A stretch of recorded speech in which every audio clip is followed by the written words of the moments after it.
What do I tell people when I'm trying to explain my disease? I try to explain it in terms of general basic biology.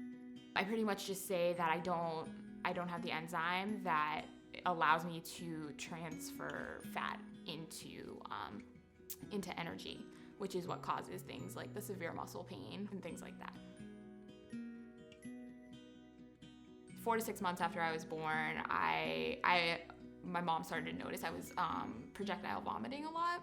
I received like an echocardiogram.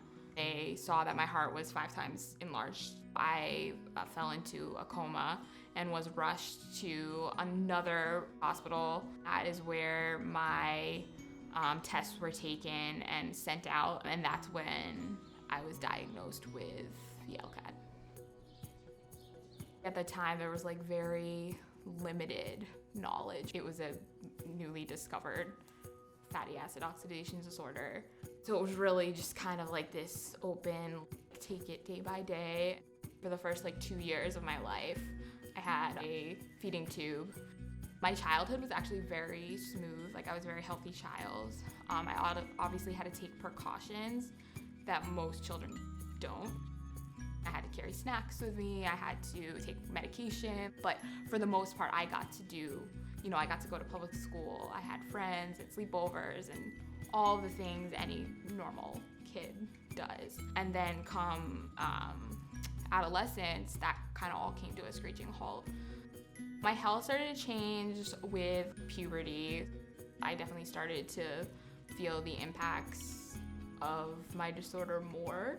I started to get fatigued a lot easier, to get the muscle weakness, the muscle pain. It started to take a toll. I started to become bitter and angry about it. My doctor could tell both my physical and emotional health were deteriorating. So we knew we needed to adjust some things like my diet.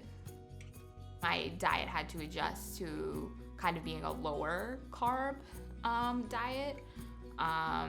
And so that was definitely an adjustment and kind of difficult, because if you can't eat fat and you can't eat carbohydrates, like kind of what is there left to eat?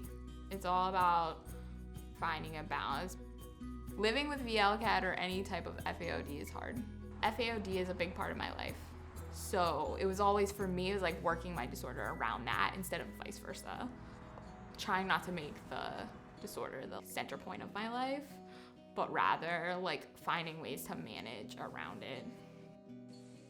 I definitely was not always open to support.